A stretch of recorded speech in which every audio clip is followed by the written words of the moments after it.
We're live. Hi. Hello. Happy Memorial Day. Happy Memorial Day. Good to see you, Caitlin. How are you? Good. Yeah, I got to sleep in. It was very nice. That's good. So much sleep. How are you, Brandon? Doing all right. Welcome to the This Is Not Therapy Hour. I'm Brandon Tessers. And I'm Caitlin Miller. We are both licensed therapists, but this is not therapy for very, very many reasons. So many And reasons. a little unusual today. It is a holiday in the United States, Memorial Day. So Caitlin and I are both working from home in separate locations. Hmm. That's the difference. And the lighting, I'm for gonna some grab reason, something. in my You just have a halo, I Brandon. You're rocking the halo. there's like windows right there, and my camera is terrible, so the light coming in just washes everything out. But that's all right. We'll make do. Um, this is not therapy. What it is just an open conversation. Caitlin and I are here talking with one another and with all of you, any of you who are here. Hmm. Uh, we're doing our best to keep in mind who you might be and what you might be interested in as we talk about things. For those of you who are here and willing and able to participate in the chat, we appreciate getting to see the things that you're saying, and that informs us even more in terms of who you are and Hmm. what you're interested in. This can be kind of a question and answer thing, but it's just a conversation like any other. And we don't need to stay on topic. We don't really generally do a good job of staying on topic anyway. But It's whatever we're not our discussing, vibe. yeah, if you guys, you who are watching this, if you have thoughts or questions or want to go in a different direction, please feel free to take us wherever. One of the things that makes this not therapy is the fact that it is public, so keep that in mind. This is on the internet and anyone can see it. Um, Hmm. Caitlin and I both work with a group therapy practice called Effective Artistry, which the office is located in Northbrook, Illinois. We do individual, couples, and family counseling with people in the state of Illinois. We also work with a couple executive functioning coaches who can work with people all over the world. And excitingly, this week, this Thursday, from 12 p.m. to 2 p.m. Central Time. So right now it's 1 p.m. Central Time. So an hour ago till an hour from now. On Hmm. Thursday, Marie and Sarah, the executive functioning coaches we work with, are running a co-working group through this channel. So here on Twitch Yay! and on Facebook and on YouTube for 2 hours, it's a co-working group, kind of a body doubling thing. So if you have some tasks that you want to get to and are struggling and can plan to do on Thursday, if you think that it would be helpful to you to show up to an online kind of thing where uh, other people will be working as well. So Sarah and Marie will be on camera. They'll set things up and put a bit of structure around it, but most of that time will Hmm. be quiet working as they're working on their own things and then just checking in every so often. Um, Sounds so nice. yeah, very cool. And Yeah. it's like this. You find it the same way you find this. You Hmm. can pop in and pop out at whatever point. Um, Hmm. yeah, I think it'll be interesting. So this Thursday, 2 days from now, 12 p.m. to 2 p.m. Central Time. So starting an hour earlier than we started this and ending at the same time that we'll end this. Hmm. Uh, I think that's it. That's where we're at. What's going on with Hmm. you? Um, Athena, my puppy, is chilling. She's living the perfect puppy life. Um, Nice. I did a lot of ceramics this weekend. That was really nice. Cool. Yeah. Yeah. Also, Yeah. I'm thinking about how nice it would be for a lot of people I know to have like a co-working, that feeling of, oh, I feel isolated and my executive dysfunction is feeling like it's taking over my life, and I really want to just have a space to like focus or be in community with others, and it just sounds lovely. And I'm so happy they're doing it. So, Yeah. This yeah. this is a bit of an experiment, but Yeah. depending on how this is going, this might be something that they decide to do more regularly. Hmm. Um, yeah, Yeah. that's always been the intention, is for us to have more stuff going on these streaming channels than just this weekly stream, Yeah. as a way Yeah. to be able to. We're doing our best to be able to provide as many services, as much as support as we can to as many people as we can. And this Mm-hmm. streaming is one of those things because it's free and available to anybody. Mm-hmm. Just the format then dictates things. So it's exciting that something like that is happening. I hope it goes well Mm-hmm. and that they do more of them. Yeah. We'll see. Well, and they're wonderful. Yeah, Sarah and Marie are great. Marie is, for those of you who have watched the stream for a while or at some point in the past, Marie was, it's the same Marie that was hosting this Mm-hmm. weekly stream for, I don't even know, a couple years, over a year. It was a long time, yeah. Yeah. She and I were doing it before you joined, actually, and you joined Oh, totally, yeah. around about a year ago. I don't know, time's just flying by, man. It is. It really is. Whew. Yeah. What do we want to talk about today? What's on your mind?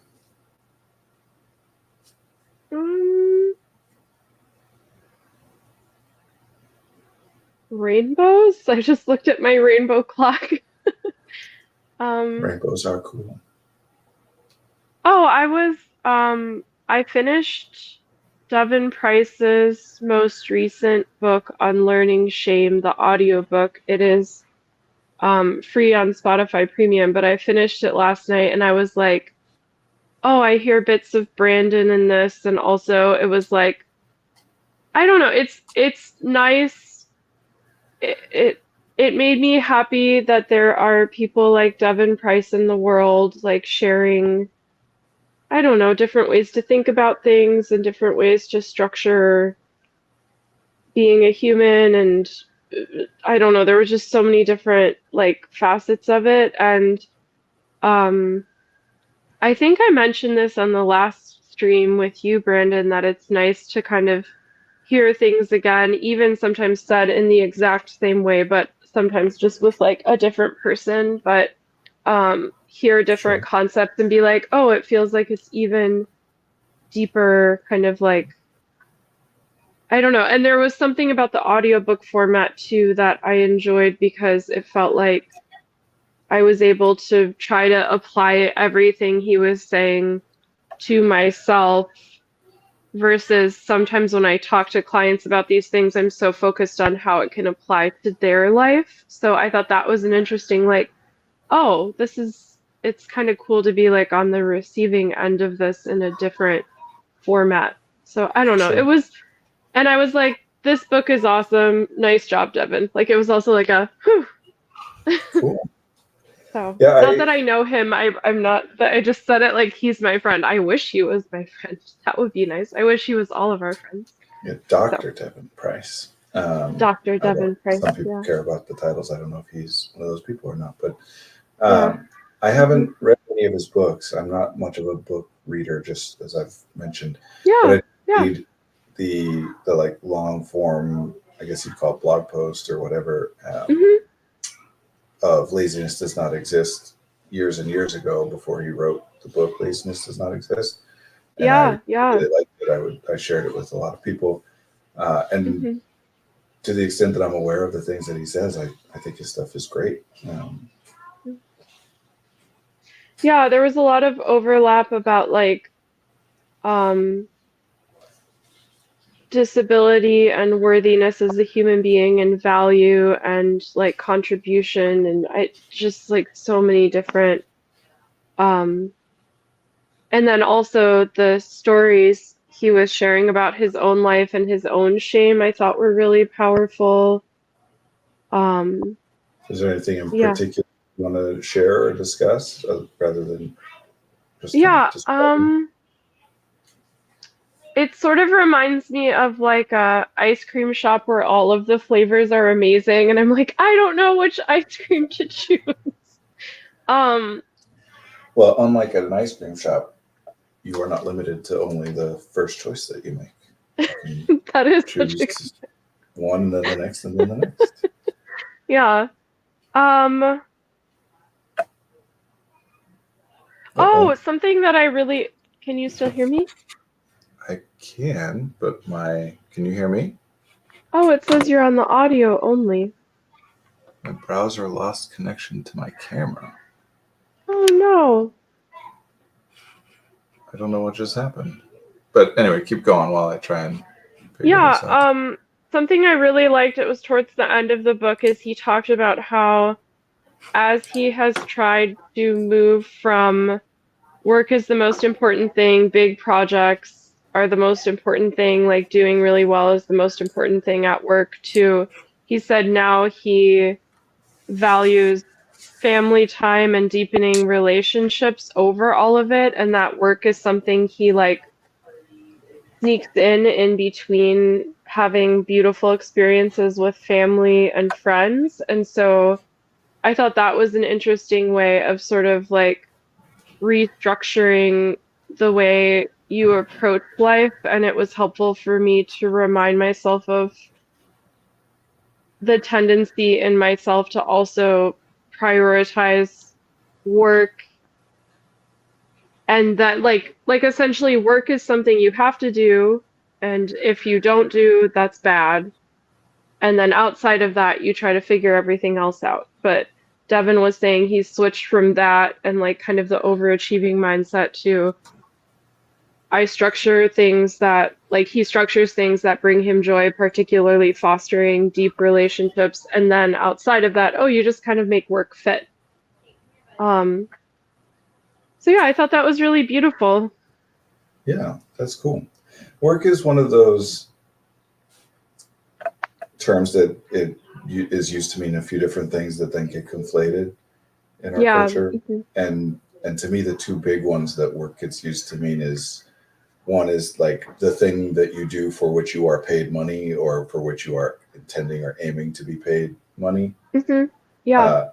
And then the other is like a thing that you do that is difficult or uncomfortable or at the very least not enjoyable in and of itself, but which like theoretically you're doing because it results in some benefit later.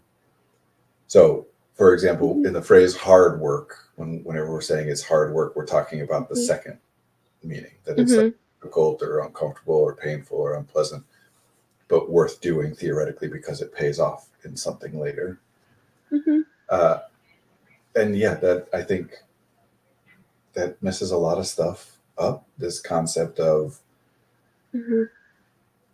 because that statement of like everybody needs to work, right, which is a relatively common thing for people to say. It's not technically true, right, in that like people can have the means or the opportunity to live without earning money, but generally people need to make some money to live in our culture. But that's not necessarily true of the second way, right? Like the goal, Yeah. this Yeah. dream is to be able to do the things that result in you getting the income you need to live the life that you're trying to live without it having to be incredibly difficult or unpleasant. Mm-hmm. One of the, I think we've talked before that our culture connects this idea that like how unpleasant or difficult something is for you equates to how valuable, like how much you should be compensated for that thing, as opposed to Mm-hmm. how valuable your efforts are. Mm-hmm. That like Can you repeat that? I think I lost that, the compensation part. that that our culture has this kind of idea that how difficult something is for you, how much you suffer for something, Mm. is what equates to like how how you should be compensated, as opposed to like Mm-hmm. how valuable, because that is literally the structure, right? Like generally people are paid for their time. For Mm-hmm. the vast majority of jobs, you're either paid hourly or you're paid a salary rate, where a salary rate. You're either paid an hourly rate or a salary, but there are expectations around how much and when you're expected to work, Yeah. Yeah. which is understandable. I think suboptimal, but understandable. It's difficult to come up with different ways of structuring that. Yeah. But it reinforces this idea that like because that way of doing things incentivizes people to do difficult things or to do things in difficult ways, right? Like Oh yeah. Yeah. it's kind of that old thing of if your boss assigns you tasks for the week, which means that they think of those tasks as taking a week's worth to do, and you get Mm-hmm. them done in 2 hours. If you go back to your boss and say, hey, I got it done in 2 hours, you don't get rewarded with the rest of the week off. Your boss Oh then yeah. just adjusts and says, oh, you can do this much work in 2 hours, so I'm going to give you 4 times that much work for every day instead of. Yeah, and a point he was making towards the end of the book, which I think relates to what you're saying, is he said that his most popular posts on Medium took the least amount of time to write and were also the most enjoyable to write. And it reminds me of the sessions I really deeply enjoy and how it does not feel effortful really at all. And I thought that was like a beautiful reminder of that, I don't know, kind of trying to bust the myth you're talking about. I don't know if I'm, Yeah, well, and there we have a popular saying in our culture of if you love what you do, you'll never work a day in your life, Mm-hmm. which is it's using work in that statement is using work in that second way. You won't suffer and experience pain and discomfort and whatever. And so I think it's like helpful and important to reframe for everyone that that's what we're aiming for, right? That's what we want everyone's life to be, is to be that you do generate the resources that you need to generate without having to suffer in order to do so. Mm-hmm. So it's not something obviously that everybody's in a position to be able to do, but it's what we're all aiming at and working towards. And as much as you can, because something that'll happen is when you get to the point where you can start to do some of that, right? Like where I genuinely enjoy my work, there's this guilt that comes up of like, oh no, I'm not working hard enough because of that second meaning of work. Like I'm not suffering enough. Or even shame can come up around this idea of like other people's lives are so much harder than mine. Who am I to be able to just enjoy my work and enjoy my life when other people can't? A thing I'll do to try to counter that, it comes up for me too, is I'll say things like, I understand that I'm lucky to be in the position to, like, I don't know, month after month, it feels like I'm enjoying work more and more and more. And I feel like, I don't know. So, well, that's what we want for everyone, right? Like, just generally, because there is a lot of guilt and shame wrapped up, I think, in one's life becoming more enjoyable. That's part for some people, right? That's part, I think, of what you're saying about what Dr. Price wrote in his book and why that was so meaningful is this kind of like, it's also like a different way of looking at privilege, for example, of rather than being something that someone is supposed to feel bad about, be ashamed of having privilege. It is, no, that's great. What we want is for that to happen for everyone. It's not a bad thing. It's just a bad thing that it's not happening for other people too. So you embrace it, enjoy your life, have it as be as enjoyable, beneficial as it can be, and also do what you can to make it better for other people. And you can do more of that, the better your life is going. So I don't know that the point is to be happy, right? Like whatever other thing people would say is the point, like whatever they're aiming at. To love and to be loved is happy. Is to be happy. If the person is happy, then that's what we're aiming at. And it's impossible to have that all the time, but to pursue that, to minimize suffering and maximize enjoyment and happiness. I don't know. Good. Something, it kind of reminds me of what you're saying, and I'm trying to do this in my own life, but I'll start with describing Dr. Devin Price's version of it. Is I believe still he works at Loyola University as a professor in continuing studies. I think he might be, so he has that, and then he writes books, and then he posts, and then I think he does posts like really amazing blog posts and has a Substack and stuff. And I don't think he said this like specifically in the book, but some version of, I took stock of all the things I do in work and what brings me the most joy and also what feels the easiest for me, and that things that bring me a lot of joy also feel the easiest, and that it's okay to lean into those things instead of the other aspects of his work, like as a professor being asked to join a bunch of diversity committees, and things like that. So that he didn't find useful in actually like changing the structure of the university. And sometimes I do that with my clients as well as myself of like, okay, there are all of these different tasks related to what I would call work. And is there a way to restructure to maximize the tasks that I enjoy and to minimize the tasks that I do not enjoy? I feel, I don't know. Does that make sense, No, Brandon? yeah, and I think that's great. I mean, that's whether it's work or other things, we often are talking about breaking things down into their elements and being able to Yeah. address those elements independently. So that, and always in an effort to see like the elements of this that are valuable or enjoyable to me, how do I, is it possible to get those or more of those without the elements of it that are difficult or painful or whatever, or to minimize those and maximize those, or can I find some other thing that contains the enjoyable elements but gets rid of the drops out the unenjoyable, or to some extent. Mm-hmm. Yeah, I think that's, I mean, you and we're in an unusual position career wise because we Oh, yeah. don't work within like a larger organization. I run Effective Artistry and I Mm-hmm. structure it in a particular way so that even though not everybody runs it, we're all kind of doing our own thing, right? Like Mm-hmm. in charge of our own schedules and etc. I could Which is call it like unusual. a liberatory workplace. Well, that's the hope. Yeah, it's lovely. But it's different for people, which the majority of people work within the structure of a larger organization Oh, where totally. there's like, trying to keep your boss happy or even, impress them in order to attain promotion and move up the ranks. And I don't know, I hate the concept of, I hate the phrase work-life balance.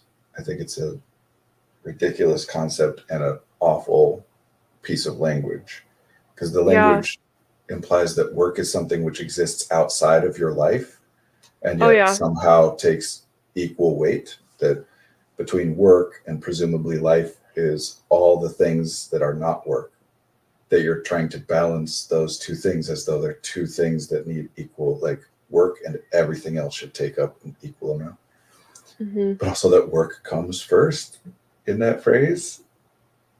And like the concept of balance, wouldn't the idea, if work is one thing and everything else in your life is another, wouldn't the aim be to not have those balanced with one another? Well, and That like, particularly if work is not pleasurable for someone, why would it be balanced? Shouldn't it be like 10% work, like no, 90% life, by that theoretically? definition of work that we use all the time, like we want that to be as little as possible. Mm-hmm. Mm-hmm. And so like it reinforces this premise that the underlying thing, the default assumption should be that work is everything, and anything that you scale back there to make room for anything else is good. We're encouraging you to do that, but that's the default. Work is a part of your life, whatever definition we're using for it. Like your life Mm-hmm. encompasses everything. Mm-hmm. Mm-hmm. I do. Yeah, Okay. I've had a couple people I've worked with as like clients. I'm trying to learn like general language that I can use on the stream, but who have been, I would just add the caveat that this is like, unfortunately, I feel like rare in corporate structures, but there have been a few of them who they enjoy the most is also the thing that their boss and their company values the most about them, and often they're kind of like an expert in the thing that they enjoy the most. And sometimes they have been able to restructure where like 50% of their tasks were the thing they enjoyed the most, and now it's like 90%, and they're kind of thought of as like a niche, like, oh, this is the person. If you have this really specific task, you go to this person. And um, yeah, so I've seen That's that great. happen. I've also seen the opposite happen, and many other things. So I'm not trying to make corporations seem like they're great because they're mostly, yeah, but yeah, I don't know. I mean, there are, man, we could go down so many rabbit holes. There So are, many rabbit holes. okay, there is inherent value in collaborative effort, right? Like more than one person uniting their efforts, putting their labor together in pursuit of an outcome that is larger than either one can accomplish alone. Yeah. And so it is natural for that to scale up and scale up. And this is where, like, as we've talked in the past about like Dunbar's number and whatever, where there's theoretically an optimal balancing point where adding more people now changes the way that we communicate and interact with one another in problematic ways, and we start to like not get as much benefit. Yeah. So there are different ways of structuring that. And yeah, a lot of the structure that is inherent, or maybe inherent's not the right word. A lot of the ways that these corporations and like businesses generally are structured in our culture are problematic. You know, like they have some downsides and disadvantages just by the very nature of the structure. But a lot more of like, if we could take like all the stuff that is terrible about working within a corporation or labor generally, a lot more of that has to do with decisions being made by people in certain choke points of power than it has to interesting. Yeah. Itself, right? Like yeah. And there are, fortunately, like, oh man, I feel I should know who this quote is by that I'm about to say. I want to say it might be Martin Luther King Jr., but I could be wrong about that. That the arc of history is long and it bends towards justice. I think that's him. I think that's Martin Luther King. Fortunately, like over time, generally things move in the direct, like there's ups and downs, of course, all over the place, but you know, in a kind of statistical trend way, things move in the right direction. Yeah. We want. And that's true here too, right? Like some organizations are, well, you mentioned earlier, like leaning into the stuff that you most enjoy tends to also be the stuff that's most successful. And there are reasons for that. They go both ways. Part of it is that, yes, if you're enjoying something, the work is better. Part of it is if that work is stuff that's you're better suited to, you're more likely to enjoy it, or you'll enjoy it more. Yeah. And like savvy people know this and know that like structuring even a large scale organization, that if the people in your organization are happier, then things will go better. Yeah. And some of this is really just like kind of outdated, archaic ideas of how to run these things that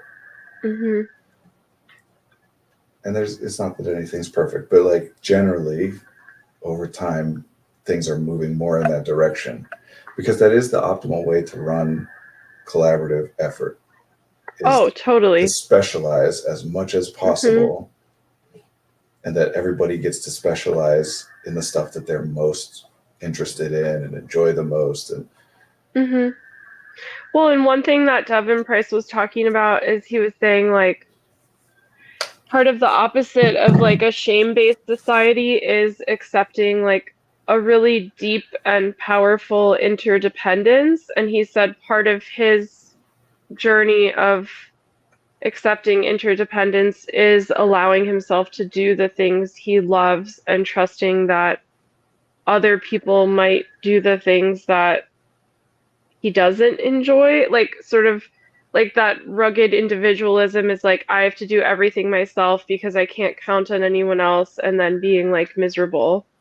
And I thought it was interesting he connected those things to shame, because in my mind, I've never connected those two things. I've found them like valuable, but it was interesting, and it reminded me of your thought experiment of like someone made this chair, someone like cleaned this or whatever. I frequently am trying to make the point to people that independence is not a virtue. We talk about it as though it is, and certainly like it can be desirable both for you as an individual to be able to do something without anyone else being involved. Although, well, I'll come back to that. Yeah, that you have challenged that with me, and it's been so helpful. But also for especially parents who will talk about wanting their children to be independent, because that's just something that we say, right? Like that's it sounds good, established as like a good and desirable thing. Nobody thinks So when I say like, why do you want your kids to be independent? The first reaction I get usually is something like what are you talking, like that I'm ridiculous. But when I point out Mhm. like, no, humans are not designed to be independent. There's nothing about us physically, cognitively, nothing about us is Nope. designed for success that way. And Yep. I think it's an outgrowth of shame on the part of helpers, like parents and teachers and whatever, that Mm. that it is understandable and reasonable to say like, I don't want to have to keep helping this person do this thing. I love my Oh child yeah. and I would Yeah. love it if they could put their own shoes on, right? Like Yeah. Yeah. there's nothing wrong with that. But Mhm. somehow, somewhere along the way, it became something that people feel shame about. This thing of Mhm. like, I don't want to have to help you do this thing forever. I would like for you to be able to get that thing without me needing to spend resources on it. Mhm. But in order to like, as a workaround for that shame of like, oh, I should be willing to help and do anything forever.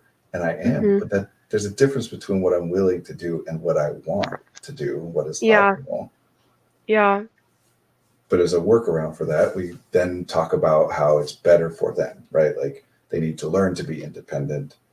Sounds so much better and feels so much better to say than to say, like, I don't want to have to keep tying their shoes. Yeah, and I've seen kids have like huge breakdowns, like sobbing with like people saying that to them, like it's time to be independent, and them just being like, this hurts so much. Like in whatever Well, specific way they've deemed. Well, and there's also an irony in it's like you're supposed to independently parent and give everything to the child, yet make the child be independent and not ask for additional help that could help the child, and then the child doesn't have to be independent and you don't have to be in like it. I don't know if that makes sense. I mean, this is part of the like knock-on effects that come from, yes, hyper individualism, but also like the concept of the nuclear family. Parenting was not ever really a Hmm. thing that was intended to be done by two individuals without other Absolutely. adults being involved. Just real quick. Hi, Dad. My dad is here. He says Twitch is glitchy, which is unfortunate, and it might be because we're working from different places, but I don't know that we can do anything about that. Oh, And then thanks all for reading that. I societies, can't see the comments. Thank you. yeah. And then the next one is all societies have been shame based since humanity organized.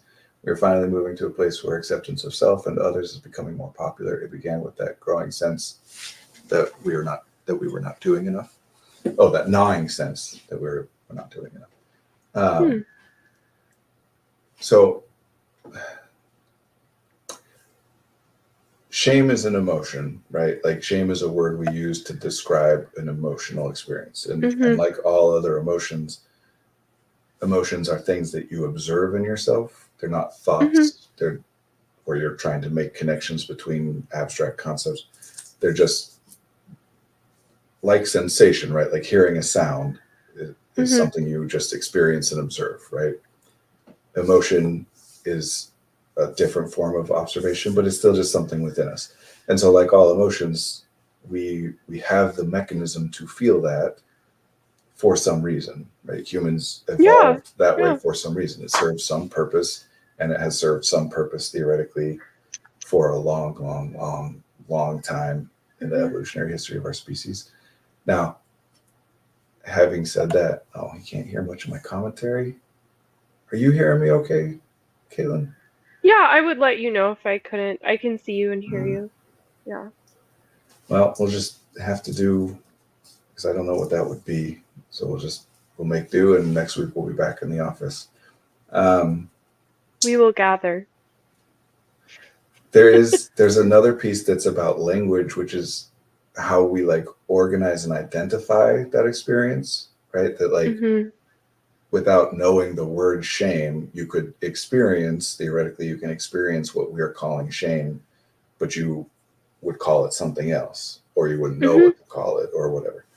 Hmm. But yeah, it serves some purpose. And theoretically, the idea is actually kind of what we were talking about a little bit ago, that in order for humans to operate together, which is something we've always, always, always done, we are herd animals. Like Absolutely. there Yeah. are there are species, there are biological entities in this world that are well designed to thrive independent of other members of their species. It is a theoretically possible thing. Mm-hmm. Our species did not go that way. We've always been our great strength as a biological organism. Our great strength is the ability to communicate and collaborate with one another. It's the only And thing. beyond the nuclear family, like that Well, is, sure. yeah. So shame theoretically is, in order for people to work together as we communicate, some of the time we are considering other people and our impacts on other people, what they want from us, what they don't want us to do, etc., Mm-hmm. even when we're Yeah. not with them, right? Because Mm-hmm. if we need to, like, I'm going to do this, you're going to do this, we're going to meet back here later, and we Mm-hmm. split up, even as we're apart from each other, we still have an idea.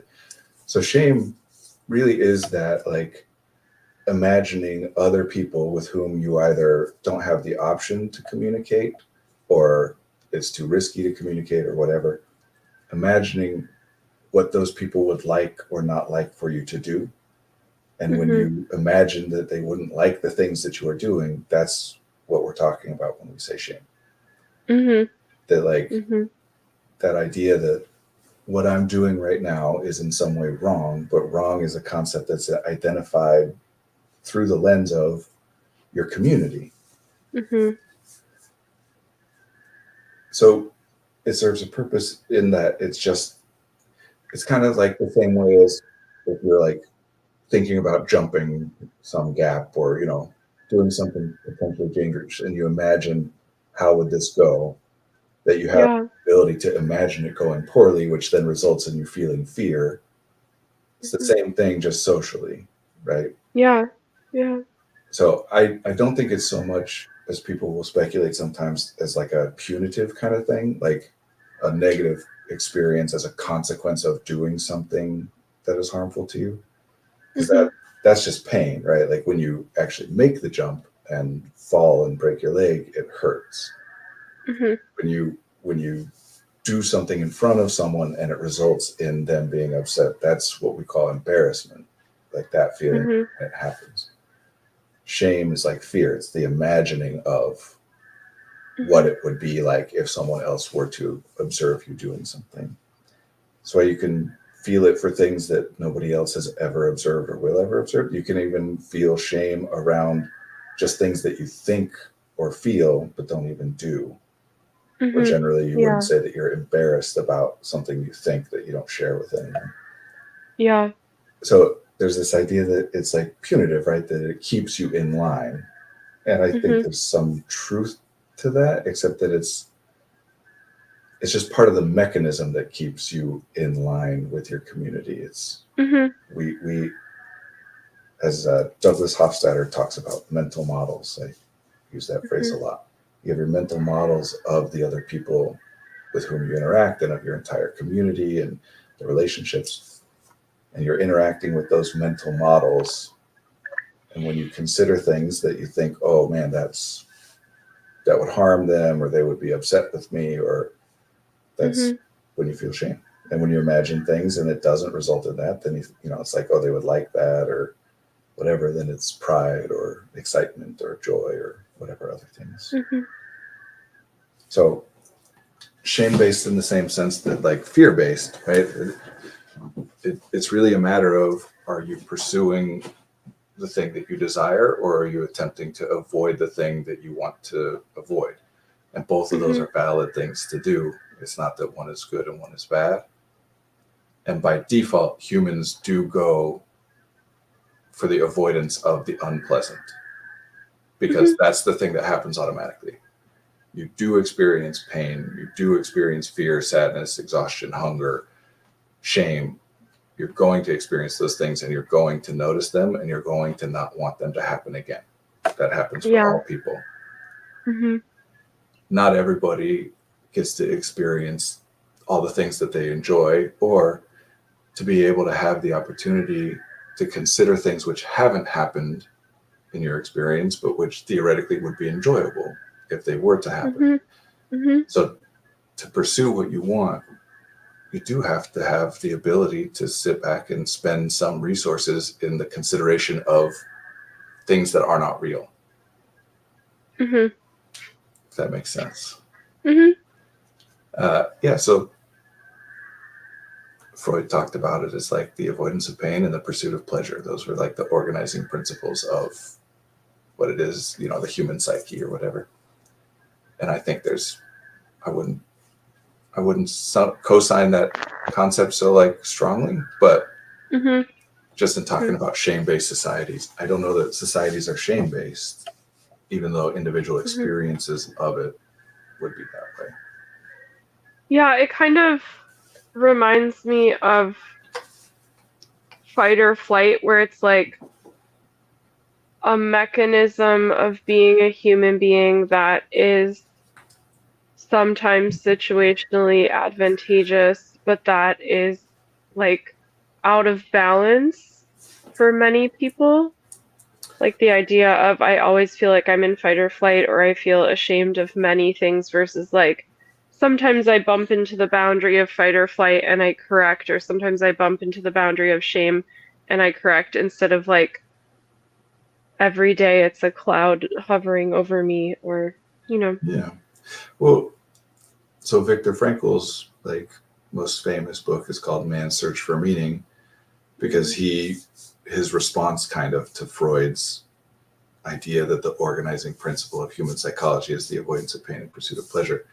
His response to that was that no, the organizing principle is the pursuit of meaning. And I Hmm. think a lot of this, like you can take different angles and approaches to it and talk about, well, meaning dictates, pain and pleasure, but whatever. But I think that's, to me, a big part of what you're talking about, of how we've gotten to this Hmm. point, is that humans do possess this ability to make connections between two previously unrelated things. We call that meaning. Like if A means B, what we're saying there is that A and B are not inherently intrinsically connected, but we have created some kind of cognitive connection, right? Hmm. Hmm. And then when we do that, when we do it in certain ways, then that's when it happens that A gets treated as though it is B, right? Yeah, yeah. So this excessive shame and excessive fight or flight and whatever, if, as a common example, if we connect, well, I have to do my homework so that I get good grades, so that I can get into a good school, so that I can get a good job, so that I can have a good life. If we connect those steps of meaning enough, then it does actually end up being that doing my homework or not doing my homework gets treated, I think of it, interact with it, feel about it, the same as I'll have a good life or I'll have a bad life. And so, yeah, we then have panic attacks and get into fight or flight over doing homework, because if it's the actual difference between a good life and a bad life, it is life or death, and it gets responded to that way. Hmm. Yeah. And shame Yeah. plays a big role there, because I think, again, this idea of independence being a virtue is not just like something that is weaponized against people to like learn how to do it without my help. It's also something that even very communally minded people struggle with, Hmm. that like, oh, I'm a people pleaser, or I need to do better about setting boundaries, which, yes, Hmm. setting boundaries and maintaining them is valuable and important. But this idea that like humans by their nature are not people pleasers, that like that somehow that is the unusual or pathological state of being. Everything in us is wired to make everyone around us happy with us all the time. Literally, Hmm. every single one of you would have died. Me too. We all would have died as a newborn if there were not other humans around us that cared very much about our happiness and making us happy, and we cared Hmm. about making them happy to some extent, Oh right? yeah. It's the default mode of being. And I don't like this idea that people will talk about like that we're blowing it out of proportion. Like being banished from your culture, you know, being cut off from the relationships that you have at this point is not as deadly as it was for the majority of our history as a species. Yeah. But until Yeah. very, very, very recently, and still today, for the majority of people in the world, getting cut off from your existing relationships and culture is the same thing as dying. Mm-hmm. So that sense of importance, you know, caring so much about what other people think about you, there's a reason for that. And right, the context has changed, and we don't need to focus these days, not again, given the context of an individual's life, but many of us are in a position where we do have opportunities that if a certain group or certain relationships go in a particular way, we have the opportunity to go form new ones rather than just we're now in the wilderness by ourselves. Mm-hmm. But that's still there. Like, Oh, totally. Yeah. there's nothing wrong with feeling that way, Mm-hmm. or at least it's not unintended to feel that way. And I don't think it's possible to not feel that. But it does then become important to the extent that you have the opportunity, just like we were talking about work. It's important then to make sure that you're surrounding yourself with people engaging in the relationships that want you to be what you want to be, that want from you what you want to be doing. Yeah. Yeah. Because that's what we do. We do things based on what other people want for us or from us. Mm-hmm. And I mean, this is why abuse works, right? Like, Yeah.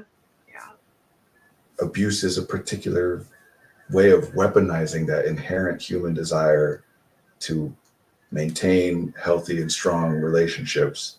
It's a perversion of that Mm-hmm. mimics that it's a healthy, strong relationship in ways that keep you engaged when actually being harmful. Mm-hmm. You can't. It kind of go reminds. alone. Oh, go ahead. Go ahead. Sorry. Go ahead. It reminds me of. I feel like when clients,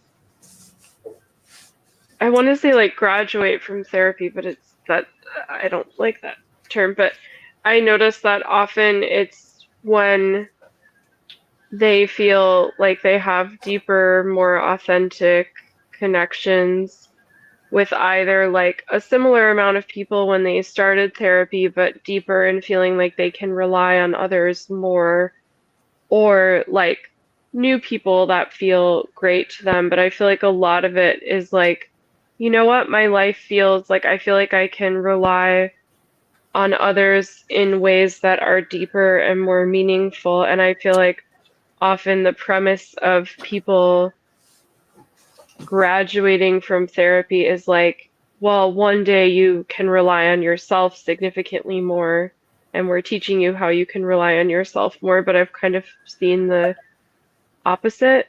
And that's always a really beautiful moment of like, yeah, I feel like I can call someone if I feel deeply sad, and that I'm not just telling my therapist, you know. Yeah.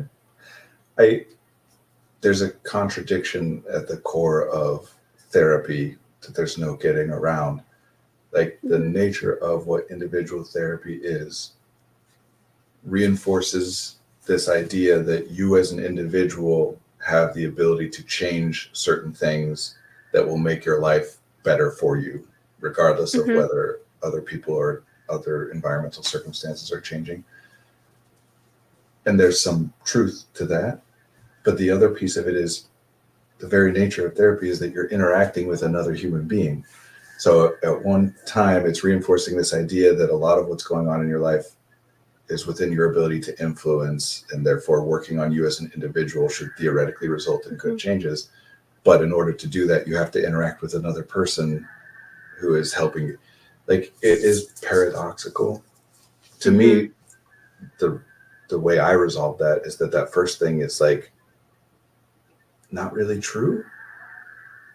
I mean, it's true that if a person changes, that then things change in their life. But it's not true that a person changes independent of other people. Oh yeah. That's why there's a therapist there. Like, especially when you're talking about like CBT, DBT, like a lot of what we call more manualized therapies, or that will sometimes be talked about as evidence-based approaches. When the idea is, the point of this therapist is that they're an expert in this stuff, and take me through. If that was the case, you could just read those books, right? If it's just about what information the therapist has access to, anyone can read those books and have access to the same information. Absolutely. So it's not just about the concepts and the ideas, even if those are helpful and actually what's called And the evidence-based books even medicine. include exercises too and worksheets. So it's not just like I need to just retain this information. There's I also mean, when CBT and reflective DBT are mechanisms. being done the way that they're meant to be done, the Hmm. therapist isn't doing any exercises or presenting any languages or concepts or whatever that aren't available in the books.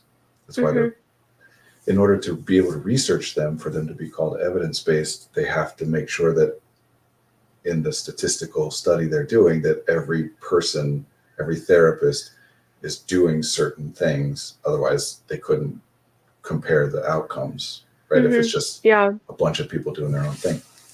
Hmm.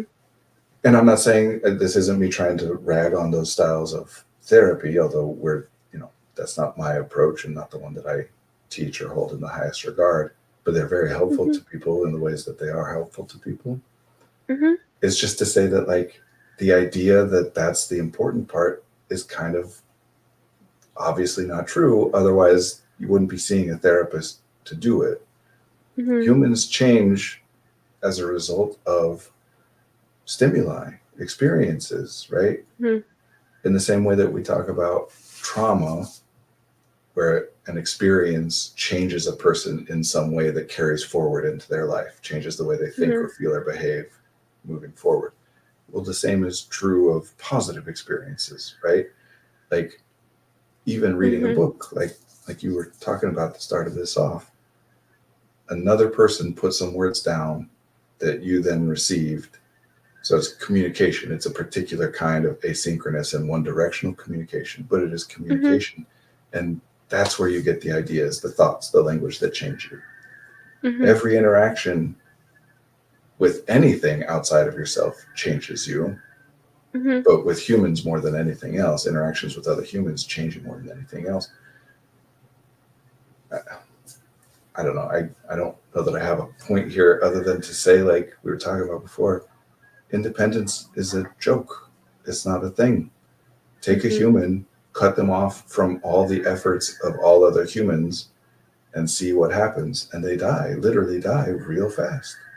And even if someone's going to say, like, well, no, I know how to build a fire and I know what plants are edible and what are poisonous. Well, where'd you get that information?